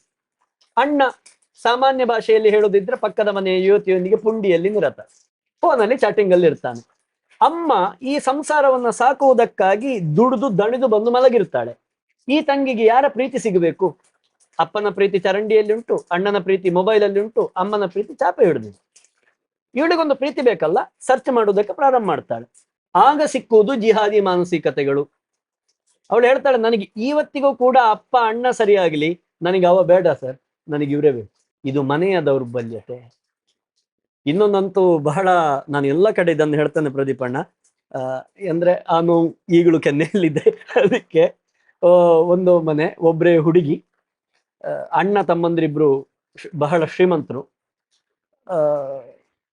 ಅವರ ಅಣ್ಣನಿಗೆ ಮಗು ಇಲ್ಲ, ತಮ್ಮನ ಮಗಳು ಇವಳು. ಒಂದು ಮೊಬೈಲ್ ಅಂಗಡಿಯವರ ಮೂಲಕ ನಮಗೆ ಗೊತ್ತಾಯ್ತು, ಒಂದು ಮೊಬೈಲ್ ಅಂಗಡಿಯಲ್ಲಿ ಒಂದು ಮೊಬೈಲ್ ರಿಪೇರಿಗೆ ಬಂದಿತ್ತು, ಅದರಲ್ಲಿ ಒಂದು ಹುಡುಗಿಯ ವಿಪರೀತವಾದ ಫೋಟೋ ಇತ್ತು ಅಂತ ಅವ್ನು ನಮಗೆ ವಿಷಯ ತಿಳಿಸಿದಾಗ ಅದನ್ನು ಬೆನ್ನು ಹಿಡ್ಕೊಂಡು ಹೋಗಿ ತಿಳಿದಾಗಿ ಈ ಮನೆಯವರ ಮಗಳು ಅಂತ ಗೊತ್ತಾಯ್ತು. ಅಲ್ಲಿಗೆ ನಾನು ಹೋದೆ. ನಾವು ಈ ರೀತಿಯಾಗಿ ಹೋಗುವಾಗಲ್ಲ, ಅವ್ರು ಯಾವ್ದೋ ಕಲೆಕ್ಷನ್ಗೆ ಬಂದವರು ಹಬ್ಬಕ್ಕೆ ಅಂತ ಗ್ರಹಿಸಿ ಒಳ ಕರ್ಕೊಂಡ್ರು, ಮಾತಾಡಿದ್ರು ಮಾಮೂಲಿ ಹಾಗೆ. ಆ ನಂತರ ಕೇಳಿದ್ರಿ ಏನು, ಹಾಗೆ ನಾನು ಹೇಳಿದೆ, ಈ ಹೆಸರಿನ ಮಗಳು ನಿಮಗಿದ್ದಾಳ? ಹೌದು ಇದ್ದಾಳೆ. ಏನಿಲ್ಲ, ಅವಳಿಗೆ ಏನೋ ಒಂದು ಲವ್ ಉಂಟು ಅಂತ ಒಂದು ಮಾಹಿತಿ ಸಿಕ್ಕಿತ್ತು, ನಿನಗೆ ತಿಳಿಸುವ ಅಂತ ಬಂದೆ. ನನ್ನಲ್ಲಿ ಸಾಕ್ಷಿ ಆದರೆ ಏನಿಲ್ಲ ಅಂತ ಹೇಳಿದೆ. ಎಂತ ಲವ್? ಯಾರು ಲವ್? ಒಬ್ಬ ಮುಸಲ್ಮಾನ ಹುಡುಗನ ಲವ್. ಅಷ್ಟು ಹೇಳಿದ್ದು ಗೊತ್ತು ಪ್ರದೀಪಣ್ಣ. ಅಣ್ಣ ತಮ್ಮಂದಿರು ಇಬ್ಬರು ಎದುರಿನ ಸೋಫಾ ಸೆಟ್ಟಿಂದ ಎದ್ರು, ನನ್ನ ಕುತ್ತಿಗೆ ಪಟ್ಟಿಯನ್ನು ಹಿಡಿದ್ರು, 2 ಸುತ್ತು ತಿರುಗಿಸಿದ್ರು, ಪಟ್ಟನ ಮುಖಕ್ಕೆ ಸರಿಯಾಗಿ ಹೊಡೆದ್ರು. ನಡಿಬಟ್ಟ ಇಲ್ಲಿಂದ ನಡಿ ಅಂತ ಹೇಳಿದ್ರು ತುಳುವ. ಯಾಕೆ? ಅವರ ಮಗಳ ಮೇಲಿದ್ದಂತಹ ನಂಬಿಕೆ. ಕೊನೆಗೆ ಹೇಳಿದೆ, ನನ್ನಲ್ಲಿ ದಾಖಲೆ ಇದೆ, ಆದ್ರೆ ಅಪ್ಪನಿಗೆ ಇದನ್ನು ಕಣ್ಣಿಂದ ನೋಡ್ಲಿಕ್ಕೆ ಸಾಧ್ಯ ಇಲ್ಲ ಅಂತ ಹೇಳುವ ಕಾರಣದಲ್ಲಿ ಇಟ್ಟಿದ್ದೇನೆ. ನನ್ನ ಮೊಬೈಲ್ ಅಂತ ತೋರಿಸಿದೆ, ನೋಡಿ ಇದು ವಿಡಿಯೋ, ನಿಮಗೆ ಪ್ಲೇ ಮಾಡಿ ನೋಡ್ಲಿಕ್ಕೆ ಸಾಧ್ಯ ಇದ್ರೆ ನೋಡಿ ಅಂತ. ಅಷ್ಟು ಅಂತಹ ವಿಡಿಯೋ, ನೋಡ್ಲಿಕ್ಕೆ ಸಾಧ್ಯ ಇಲ್ಲದ ವಿಡಿಯೋ ಅದರಲ್ಲಿ ಇತ್ತು. ಅದು ಮಗಳು ಅಂತ ಗೊತ್ತಾದ ತಕ್ಷಣ ಆಫ್ ಮಾಡಿದ್ರು. ಮಗಳನ್ನು ಕಡ್ದು, ಚಿಕ್ಕ ಉಡುಗೆ ಹಾಕಿದ ಮಗಳು, 22-30 ವರ್ಷದ ಒಳಗಿನ ಮಗಳು, ಮಾಳಿಗೆ ಹಿಡಿದುಕೊಂಡು ಬಂದು ವಾಟ್ ಡ್ಯಾಡ್ ಅಂತ ಕೇಳಿ, ತುಳುವಲ್ಲಿ ಕೇಳಿದೆ, ನಿಕ್ಕ ಲವ್ ಉಂಟದೆ? ಉಂಟು ಡ್ಯಾಡ್, ನನಗೆ ಉಂಟಪ್ಪ. ಯಾರು ಹುಡುಗ? ಹೆಸರು ಹೇಳಿದ್ಲು ಹುಡುಗಂದು. ಅವ ಮುಸಲ್ಮಾನ ಅಲ್ವಾ ಅಂತ ಅಪ್ಪ ಕೇಳಿದ್ರು. ಹೌದು ಡ್ಯಾಡ್. ಏನಿದೆ ಅದರಲ್ಲಿ? ಏನಿದೆ? ಅದಕ್ಕೆ ಅದು ತಪ್ಪು ಇಲ್ಲ, ಅಲ್ಲ. ತಪ್ಪಲ್ಲ, ಖಂಡಿತ ಅಲ್ಲ. ಆದ್ರೆ ಮುಂದುವರಿದ ಭಾಗ ನೋಡಿ, ಅಪ್ಪನಲ್ಲಿ ಕೇಳ್ತಾಳೆ, ಅಪ್ಪ ನೀನು ಹೇಳಿದ್ದಿ ನಿನಗೆ ನೆನಪಿದ್ಯಾ, ನಿನ್ನ ಲೈಫ್ ಪಾರ್ಟ್ನರ್ ಅನ್ನ ನೀನೇ ಹುಡುಕಿಕೊಳ್ಳಬಹುದು, ಆದರೆ ನಮ್ಮ ಶ್ರೀಮಂತಿಕೆಗೆ ಕಡಿಮೆ ಬಾರದಾಗಿರ್ಬೇಕು ಅಂತ ಹೇಳಿದ್ದೆ, ಹೌದಾ? ನಿನ್ನನ್ನು ಪರ್ಚೇಸ್ ಮಾಡುವಷ್ಟು ಹಣ ಉಂಟಪ್ಪ ಅವನಲ್ಲಿ, ಅದಕ್ಕಾಗಿ ಪ್ರೀತಿ ಮಾಡಿದ್ದೇನೆ, ಕೊಡು. ಆಯ್ತು, ಆ ಹುಡುಗ ಎಷ್ಟು ಸರಿ ಇದ್ದಾನೆ? ಅವನಿಗೆ ಇಂಥ ಹುಡುಗಿಯರ ತುಂಬಾ ಕಾಂಟ್ಯಾಕ್ಟ್ ಇದೆ. ಅಥವಾ ಇವಳು ಕಂಡ ಮುಖ ನಿಜ ಮುಖ ಒಂದಲ್ಲ, ಇವಳು ಗ್ರೇಸಿಯಷ್ಟು ಶ್ರೀಮಂತನೇ ಅವ ಅಲ್ಲ, ಆಗಿರ್ಲಿಕ್ಕೂ ಇಲ್ಲ. ಇಲ್ಲ, ನಿಜದ ಅರಿವಾಯ್ತು. ಆ ಹುಡುಗಿಗೆ ಸತ್ಯವನ್ನು ತಿಳಿಸಿದ ನಂತರದಲ್ಲಿ ಅವಳು ಹೊರಗೆ ಬಂದು ಇದು ನಡೆದ ಘಟನೆ. ಆದರೆ ಇಷ್ಟೋ ನಡೆದ ಕೇಸ್ ಸ್ಟೇಷನ್ ಮೆಟ್ಲು ಹತ್ತಲಿಲ್ಲ ಪ್ರದೀಪಣ್ಣ. ಇದಕ್ಕೆ ಸಾಕ್ಷಿ ಕೇಳಿದ್ರೆ ನಾನು ಆ ಹುಡುಗಿ ಆ ಚಿತ್ರಗಳನ್ನು ತೋರಿಸಬೇಕು, ನಾನು ಅಣ್ಣನಾಗಿ ತೋರಿಸ್ಲಿಕ್ಕೆ ಸಾಧ್ಯ ಇಲ್ಲ. ಹಾಗಾಗಿ ಸಮಾಜದ ಎದುರಿಗೆ ಗಣರಾಜ್ಯ ಸುಳ್ಳ, ಹೌದು, ಅಥವಾ ಸಂಘಟನೆ ಮಾತನಾಡುವುದು ಸುಳ್ಳು. ಪ್ರಶ್ನೆನೇ ಅದೇ ಇತ್ತು. ಹ. ನೀವು ಹಾಗಿದ್ರೆ ಸುಮ್ನೆ ಏನೋ ಸುಳ್ಳಿನ ಕಥೆಗಳನ್ನ ಅಥವಾ ಸುಳ್ಳಿನ ಅರಮನೆಯನ್ನ ಕಟ್ತಾ ಇದ್ದೀರಿ, ಖಂಡಿತ ನಿಮ್ಮ ಇದನ್ನ ಬಿಂಬಿಸೋದಕ್ಕೋಸ್ಕರ ನೀವು ಮಾಡ್ತಾ ಇದ್ದೀರಿ. ನಾನು ಎಷ್ಟು ನೆಮ್ಮದಿಯಿಂದ ಇದನ್ನು ಹೇಳ್ತೇನೆ ಅಂದ್ರೆ, ನನ್ನ ತಂಗಿಯ ಶೀಲ ಉಳಿಬೇಕು, ಮಾನ ಉಳಿಬೇಕು ಹೇಳುವ ಕಾರಣಕ್ಕೆ ನಾನು ಜಗತ್ತಿನಲ್ಲಿ ಸುಳ್ಳ ಎನ್ನುವ ಹಣೆಪಟ್ಟಿಯನ್ನು ಕಟ್ಟಿಕೊಂಡಿದ್ದೇನೆ ಹೊರತು, ನಾನು ಸತ್ಯ ಹೇಳ್ತಾ ಇದ್ದೇನೆ ಅಂತ ಹೇಳಿ ನನ್ನ ತಂಗಿಯ ಶೀಲವನ್ನು ಹೊರಗೆ ಹೊರಡಿಸ್ಲಿಕ್ಕೆ ನಾನು ಸಾಧ್ಯ ಇಲ್ಲ, ನನ್ನಿಂದ ಸಾಧ್ಯ ಇಲ್ಲ. ಇದನ್ನು ನನ್ನ ಸಂಘ ಹೇಳಿಕೊಡ್ಲಿಲ್ಲ, ನನ್ನ ಸಂಘಟನೆ ಇದನ್ನು ಹೇಳಿಕೊಡ್ಲಿಲ್ಲ. ಇದು ಮಾತ್ರ ಪ್ರಧಾನ ಸಮಾಜ. ಮಾತೆಗೆ ಶೀಲವೇ ಭೂಷಣ, ಶೀಲವೇ ಮುಖ್ಯ. ಆ ಶೀಲವನ್ನು ಅವಳು ಪಾಪ ಕಲ್ಕೊಂಡಿದ್ದಾಳೆ. ಅದನ್ನು ಇನ್ನೂ ಒಂದಷ್ಟು ಜನರ ಎದುರು ಅದನ್ನು ಇಟ್ಟು ನಾನು ಸತ್ಯವನ್ನೇ ಹೇಳ್ತಾ ಇದ್ದೇನೆ ನೋಡಿ ಹೇಳಲಿಕ್ಕೆ ನಾನು ಸಾಧ್ಯ ಇಲ್ಲ. ಬೇಡ, ನನ್ನನ್ನು ಸುಳ್ಳ ಅಂತಲೇ ಕರೀರಿ, ನೆಮ್ಮದಿಯಿಂದ ಒಪ್ಪಿಕೊಳ್ತೇನೆ. ನನ್ನ ತಂಗಿಯ ಶೀಲವನ್ನು. ಜೊತೆಗೆ ನಾನು ನಿಮ್ಗೆ ಇನ್ನೊಂದು ಪ್ರಶ್ನೆ ಕೇಳಿದೆ, ಅಂದ್ರೆ ಅಲ್ಲೇನು ಒಂದು ಅಂದ್ರೆ ಇದೇ ತರ ನಡಿಬೇಕು ಅನ್ನೋ ಇದು, ಅದು ಅಂದ್ರೆ ಅದು ನ್ಯಾಚುರಲ್ ಆಗಿ ಬರುವಂತದ್ದ ಅಥವಾ ಅದಕ್ಕೆ ಯಾವ್ದೋ ಮೆಥಡ್ ಇದೆಯಾ, ಅದು ಟ್ರೈನಿಂಗ್ ನಡೆಯುತ್ತಾ? ಪ್ರದೀಪಣ್ಣ, ಟ್ರೈನಿಂಗ್ ಇದೆ. ಯಾಕಂದ್ರೆ ನಾನು ಈಗ ಹೆಚ್ಚು ಕಡಿಮೆ ಬೆಂಗಳೂರು, ಈಚೆ ಚಿತ್ರದುರ್ಗ, ಆಚೆಯ ಭಾಗ ಕೊರೆಗೆ ಪೂರ್ತಿ ಬೇರೆ ಬೇರೆ ಬೇರೆ ಬೇರೆ ಜಿಲ್ಲೆಗಳಲ್ಲಿ ನಾನು ಲವ್ ಜಿಹಾದನ್ನು ನೋಡಿದ್ದೇನೆ. ಆದರೆ ಆ ಪ್ರಾರಂಭಿಕ ಹಂತ ಇದೆಯಲ್ಲ, ಅದು ಎಲ್ಲ ಕಡೆಗಳಲ್ಲಿಯೂ ಒಂದೇ. ಹಾಗಾದ್ರೆ ನಾವು ಟ್ರೈನಿಂಗ್ ಇಲ್ಲ ಅಂತ ಹೇಗೆ ಹೇಳಲಿಕ್ಕೆ ಸಾಧ್ಯ? ಈಗ ಅವರಿಗೆ ಯಾವುದನ್ನು ಆಸೆ ಅದನ್ನು ಕೊಡುವುದು, ಯಾವುದರ ಚಪಲ ಹೆಚ್ಚು ಅದನ್ನು ತೋರಿಸುವುದು. ಈಗ ನೋಡಿ, ಚಿಕ್ಕ ಮಕ್ಕಳಲ್ಲಿ ಪ್ರದೀಪಣ್ಣ, ನಿಮಗೆ ಆಶ್ಚರ್ಯ ಆಗುವುದು, ಎಲ್ಲಿಂದ ಪ್ರಾರಂಭ ಆಗುತ್ತೆ ಗೊತ್ತಾ? ಮೆಚೂರ್ ಆದವರೇ ಅಲ್ಲ, 5ನೇ ತರಗತಿಯ ಹುಡುಗಿ ಇದಕ್ಕೆ ಬಲಿಯಾದದ್ದು ನನಗೆ ಗೊತ್ತಿದೆ. ನಾನು 5ನೇ ತರಗತಿ, ಎಷ್ಟು ವಯಸ್ಸು ಆಲೋಚನೆ ಮಾಡ್ಬೇಕಲ್ಲ. ಹಾಗಾದ್ರೆ ಇದೇನು? ಚಿಕ್ಕ ಮಕ್ಕಳ ಈಗಿನ ಆಹಾರ ಪದ್ಧತಿಯ ವ್ಯವಸ್ಥೆ ನಮ್ಗೆ ಗೊತ್ತಿಲ್ಲ, ಶರೀರ ಬೆಳವಣಿಗೆ ಹೆಚ್ಚೀಗ. ಅವರಿಗೆ ಗೊತ್ತಿಲ್ಲದ ಸಂಗತಿಯನ್ನ ಅವರಿಗೆ ತಿಳಿಸುವುದು ಒಂದು ಸ್ವಲ್ಪ ಸ್ವಲ್ಪ. ನೋಡಿದ್ದು ಒಳ್ಳೇದಿದೆ. ಆ ಪ್ರಾಯಕ್ಕದು ಭೂಷಣ ಅಲ್ಲ, ಅದು ಬೇಕಾಗಿಯೂ ಇಲ್ಲ. ಆದ್ರೆ ಅದು ಏನೋ ಒಂದು ಹೆಚ್ಚಿನೊಂದು ಗೊತ್ತಾಗ್ತಾ ಉಂಟಲ್ಲ, ಅವರಿಗೆ ಇಂಟ್ರೆಸ್ಟ್ ಹೆಚ್ಚು ಬೆಳಿಲಿಕ್ಕೆ ಶುರು ಆಗ್ತದೆ, ಕುತೂಹಲ ಹೆಚ್ಚಿರುತ್ತೆ ಆ ಹೌದು. ಟೈಮಲ್ಲಿ. ಶುರುವಿಗೆ ಥಿಯರಿಯನ್ನ ಹೇಳ್ತಾ ಹೋಗುದು, ಮತ್ತೆ ಥಿಯರಿ ಅವಳು ಕೇಳಿ ಕೇಳಿ ಕೇಳಿ ಉತ್ಸಾಹ ಹೆಚ್ಚಾಯ್ತು ಅಂತಾದ್ರೆ ಪ್ರಾಕ್ಟಿಕಲ್ ತೋರಿಸ್ತೇನೆ ಬಾ ಕರೆಯುದು. ಮಂಡ್ಯ ಜಿಲ್ಲೆಯಲ್ಲಿ ಒಂದು ಘಟನೆ ನಡೆದಿತ್ತು ಪ್ರದೀಪಣ್ಣ. 6ನೇ ತರಗತಿಯ ಹುಡುಗಿ, ಅವಳಿಗೆ ಅಂಗವೈಕಲ್ಯ, ಕೈ ಒಂದು ಡೊಂಕು. ಅವಳನ್ನ ಶಾಲೆಯಲ್ಲೆಲ್ಲ ನಗಾಡ್ತಾ ಇದ್ರಂತೆ, ಡೊಂಕಿ ಅಂತ ಏನೋ ನಗಾಡ್ತಾ ಇದ್ರು. ಅವಳಿಗೆ ಪಾಪ ಪ್ರೀತಿ ಸಿಗ್ತಿರ್ಲಿಲ್ಲ. ಅವಳು ಶಾಲೆಯಿಂದ ಬರುವಾಗ ಹತ್ತುಕೊಂಡು ಬರುವುದು, ಯಾಕಂದ್ರೆ ಬೇರೆ ಪ್ರೀತಿ ಇಲ್ಲ ಅವಳಿಗೆ, ಎಲ್ಲರೂ ತಮಾಷೆ ಮಾಡ್ತಾರೆ, ಹತ್ತುಕೊಂಡು ಬರುವುದು. ಹತ್ತಿರದ ಅಂಗಡಿಯ ಒಬ್ಬ ಜಿಹಾದಿ ಅದನ್ನು ನೋಡಿ ಎಂತ ಯಾಕೆ ಅಳ್ತಾ ಇದ್ದಿ, ಅವಳನ್ನು ತುಂಬಾ ಸಾಂತ್ವನ ಮಾಡಿದ, ಧೈರ್ಯ ಹೇಳಿದ, ನೀ ಎಂತ ಹೆದರಬೇಡ, ನಗಾಡುವವರಲ್ಲಿ ನಗಾಡ್ಲಿ, ನಾನಿದ್ದೇನೆ ನಿನ್ ಜೊತೆಗೆ. ಅವ ಒಂದು ಮಗುವಿನ ತಂದೆ, ಇವಳು ಇಷ್ಟು ಚಿಕ್ಕ ಹುಡುಗಿ, ಈ ಎಲ್ಲಿಯವರೆಗೆ ಬೆಂಬಲ ಆಯ್ತು ಸಮಾಧಾನ ಹೇಳೋದು ತಪ್ಪಲ್ಲ, ಖಂಡಿತ ಹೇಳಬಹುದು. ಸಮಾಧಾನವಾಗಿ ಇರಬೇಕಲ್ಲ, ಅದು ಸಮಾಧಾನ ಮುಂದುವರಿಯಿತಾ ಅವಳ ಸಂಪರ್ಕವನ್ನು ಇಡುವುದಕ್ಕಾಗಿ ಅವಳಿಗೆ ಮೊಬೈಲ್ ಅನ್ನು ಬಚ್ಚಿಟ್ಟು ಕೊಟ್ಟ. ಹೇಗೆ ಕೊಟ್ಟ ಅವಳ ಬರ್ತ್ಡೇ ದಿವಸ ಈ ಗಂಡಸಿನ ಹೆಂಡತಿಯ ಕೈಯಲ್ಲೇ ಮೊಬೈಲ್ ಅನ್ನು ಹೂವಿನ ಗುಚ್ಛದೊಳಗೆ ಕೊಟ್ಟು, ಹೆಂಡತಿ ಕೂಡ ಇದರಲ್ಲಿ ಪಾಲುದಾರರು ಅಂತ ನಾವು ತಿಳ್ಕೊಳ್ಬೇಕು, ಗುಚ್ಛದೊಳಗೆ ಕೊಟ್ಟು ಅವಳಿಗೆ ಮೊಬೈಲ್ ಅನ್ನು ತಲುಪಿಸಿದ. ಅಲ್ಲಿಂದ ಪ್ರಾರಂಭ ಆಯಿತು ಮೆಸೇಜ್ಗಳು ಮತ್ತೆ ಫೋಟೋಗಳು ಹೋಗುವುದಕ್ಕೆ. ಅಲ್ಲಿಗೆ ಮುಗಿಲಿಲ್ಲ, ನಿದ್ರೆಯ ಮಾತ್ರೆಯನ್ನು ಹುಡಿ ಮಾಡಿ ಕೊಟ್ಟು, ತನ್ನ ಅಜ್ಜಿ ಮತ್ತೆ ಆ ಮಗಳು ಮಾತ್ರ ಮನೆಯಲ್ಲಿ ಇದ್ದಾಗ ಅಜ್ಜಿಗೆ ನಿದ್ದೆ ಮಾತ್ರೆಯನ್ನು ಕೊಡಿಸಿ ಬಂದು ದೈಹಿಕ ಸಂಪರ್ಕವನ್ನು ಮಾಡ್ತಾನೆ. ಅವನು ಜೈಲೊಳಗಿದ್ದಾನೆ ಇವತ್ತಿಗೂ ಕೂಡ, ಅದು FIR ಆಗಿದೆ ಮಂಡ್ಯದಲ್ಲಿ, ಅದು ಪೋಕ್ಸೋ. ಹೌದು ಆಗಿದೆ, ಇವತ್ತಿಗೂ ಒಳಗಿದ್ದಾನೆ. ಆದರೆ ರಾಜಕೀಯದವರು ಆ ಜಿಹಾದಿಗೆ ಬೆಂಬಲವನ್ನು ಸೂಚಿಸಿದ್ರು ಪ್ರಥಮ ಬಾರಿಗೆ, ಆದ್ರೆ ಪೊಲೀಸ್ ಇಲಾಖೆ ಬಾರಿ ಸ್ಪಂದಿಸಿತ್ತು ನಮಗೆ ಹುಡುಗಿಯ ಕಡೆಯಿಂದ. ಇಂಥದ್ದು ಬೆರಳೆಣಿಕೆದು ಮಾತ್ರ FIR ಆಗಿದೆ, ಸ್ಟೇಷನ್ ಮೆಟ್ಟಿಲು ಹತ್ತಿದೆ, ಬಿಟ್ರೆ ಬೇರೆ ಹತ್ತಿದ್ದಿಲ್ಲ ಅಂತ. ಹಾಗಾಗಿ ಸಾಕ್ಷಿ ಕೇಳುವಾಗ ಎಲ್ಲಿದೆ ಜಿಹಾದ್? ರಾಜಕೀಯ ರಾವಣ ಜರಾಸಂಧ ಕೀಚಕ ಯಮ, ಈ ಮುಖ ರಾಜಕೀಯದಲ್ಲಿ ಇದೆಯೇ? ಇದು ಎಲ್ಲರಿಗೂ, ರಾಜಕೀಯದಲ್ಲಿ ಇರುವವರೆಲ್ಲ ಹಾಗೆ ಅಂತಲ್ಲ, ಆದ್ರೆ ರಾಜಕೀಯಕ್ಕೆ ಹೋದ ನಂತರ ಬಹುಶಃ ಹಾಗೆ ಆಗಿಬಿಡ್ತಾರೋ ಅಂತ ಕಾಣುತ್ತೆ. ಹಿಂದೂ ಚಳುವಳಿ, ಹಿಂದೂ ಸಂಘಟನೆ ಅಂದ್ರೆ ಒಂದು ಪಕ್ಷ ಅಲ್ಲ, ಎಲ್ಲ ಪಕ್ಷಗಳಲ್ಲಿಯೂ ಹಿಂದೂ ತತ್ವದ ಪರವಾದವರು ಇದ್ದಾರೆ, ಎಲ್ಲ ಪಕ್ಷದಲ್ಲಿಯೂ ಹಿಂದುತ್ವದ ವಿರೋಧಿಗಳು ಇದ್ದಾರೆ. ತನ್ನ ಬೇಳೆಯನ್ನು ಬೇಯಿಸಿಕೊಳ್ಳುವುದಕ್ಕೆ ಪಕ್ಷದ ಸಂಘಟನೆಯ ಮುಖ ಹಾಕಿ ಬಂದ ಗೋಮುಖ ವ್ಯಾಘ್ರಗಳೆಷ್ಟಿಲ್ಲ. ಹಿಂದೂ ಚಳುವಳಿಗಳು ಯಾವುದೇ ಪಕ್ಷದ ಬಾಲಂಕೋಚಿಗಳಲ್ಲ, ಆಗಬಾರದು. ಆದ್ರೆ ಚಳುವಳಿ ದಾರಿ ತಪ್ಪುತ್ತದೆ. ಹಿಂದೂಗಳೆಲ್ಲರೂ ಒಂದು. ಆ ಹಿಂದೂ ಅಂತ ಹೇಳುವ ಶಬ್ದವನ್ನು ಅರ್ಥ ಮಾಡಿಕೊಳ್ಳಬೇಕು. ರಾಷ್ಟ್ರಭಕ್ತರು, ಸನಾತನ ಧರ್ಮದ ಮೇಲೆ ಪ್ರೀತಿ ಇದ್ದವರು, ಹಿಂದೂಸ್ಥಾನಿಗಳು. ಧರ್ಮ ವಿರೋಧಿಗಳು ಅಂತ ಹೇಳೋದು ಒಳ್ಳೇದು ಅಂತ ಕಾಣ್ತೇವೆ ತುಂಬಾ ಕಡೆಗಳಲ್ಲಿ. ಅವರು ಮಾಡುವ, ಈಗ ಎಡಪಂಥೀಯರು ಅಂತ ಸಮಾಜ ಗುರುತಿಸುವ ವರ್ಗೇನಿದೆ, ಅವರು ಮಾಡುವುದು ಒಂದಷ್ಟು ಧರ್ಮ ವಿರೋಧಿ ಕೃತ್ಯಗಳನ್ನೇ. ಸನಾತನ ಧರ್ಮ ಅಷ್ಟು ಶ್ರೇಷ್ಠ, ಯಾರನ್ನು ಕೂಡ ಇಲ್ಲ ಅಂತ ಹೇಳಿಲ್ಲ. ಈಗ ಇಷ್ಟು ಮದರಾಸಗಳು, ಪಳ್ಳಿಗಳು, ಮುಸ್ಲಿಂ ಆರಾಧ್ಯ ಕೇಂದ್ರಗಳಿದೆಯಲ್ಲ, ಅದರ ಅಡಿಪಾಯದ RTC ಹಿಂದೆ ಒಮ್ಮೆ ಯಾರ ಹೆಸರಲ್ಲಿ ಇತ್ತು ಅಂತ ನೋಡಿದ್ರೆ ಅದೊಂದು ಹಿಂದೂ ಹೆಸರಲ್ಲಿ ಅಲ್ವಾ? ಅದೆಷ್ಟು ಉದಾಹರಣೆಗಳು ಇದೆ, ಅಯ್ಯೋ ಎಷ್ಟೆಷ್ಟೋ ಇದಾವೆ. ಈಗ ನಾ ಅದನ್ನೇ ಹೇಳಿದ್ದು, ಮುಸಲ್ಮಾನರೆಲ್ಲರೂ ಉಗ್ರಗಾಮಿಗಳಲ್ಲ, ಆದರೆ ಉಗ್ರಗಾಮಿಗಳಾದವರೆಲ್ಲ ಮುಸಲ್ಮಾನರು ಅಂತ ಹೇಳಲಿಕ್ಕೆ ಏನಾಯ್ತು? ಅಣ್ಣ, ನಾನು 3 ರಕ್ತವನ್ನು ನಿಮ್ಮ ಎದುರಿಡುತ್ತೇನೆ ಒಂದು ಬಾಟ್ಲಲ್ಲಿ, ಅದರಲ್ಲಿ ಮುಸಲ್ಮಾನ್ದು ಯಾವುದು, ಕ್ರಿಶ್ಚಿಯನ್ ಯಾವುದು, ಹಿಂದೂದು ಯಾವುದು ಒಮ್ಮೆ ತೋರಿಸ್ತೀರಾ? ನಿಜ ಅಲ್ವಾ? ಸತ್ಯ ಅಲ್ವಾ? ಹೌದು. ನಿಮ್ದು ರಕ್ತದ ಗುಂಪು ಯಾವುದು ಪ್ರದೀಪ್ ಅಣ್ಣ? ನಿಮ್ದು ರಕ್ತದ ಗುಂಪು ಯಾವುದು? O negative. ನಂದು ಆಪೋಸಿಟ್. 1-2 ಬಾಟ್ಲು ಕೊಡ್ಲಾ? ತಗೊಳ್ತೀರಾ? ರಕ್ತ ನಂದು ಕೆಂಪು, ನಿಮ್ದೆ ಕೆಂಪು ಅಲ್ವಾ? ನಾವು ಯಾವಾಗ ಎಚ್ಚರ ಆಗೋದು? ಸತ್ಯಾಂಶವನ್ನು ತಿಳಿಸುವಲ್ಲಿ, ಸಮಾಜಕ್ಕೆ ತಿಳಿಸುವಲ್ಲಿ ಸೋತದ್ದು. ಅಂದ್ರೆ ಭಾರತ ನಮ್ಮ ವಶದಲ್ಲಿಲ್ಲ ಅನ್ನೋ ರೀತಿಯಲ್ಲೇ ಅವರ ಮನಸ್ಸಿನಲ್ಲಿ ಇನ್ನೂ ಕೂಡ ಹಾಗೆ ಹೇಳ್ಕೊಡ್ತಾರೆ. ಹೌದು, ಭಾರತ ನಮ್ಮದಲ್ಲ, ಹಿಂದೂಗಳ ಕೈಯಿಂದ ನಾವು ಪಡೆದುಕೊಳ್ಳಬೇಕು, ಆಗ್ಲೇ ನಮಗೆ ನಾವಾಗಿರುವುದಕ್ಕೆ ಸಾಧ್ಯ. ಭಾರತವನ್ನು ಪಡೆಯುವುದಕ್ಕಾಗಿ ನಾವು ಏನನ್ನೂ ಮಾಡಬಹುದು. ಇದನ್ನು ಅವರು ನಿದರ್ಶನ ಮಾಡಿ ತೋರಿಸಿದ್ದಾರಲ್ಲ.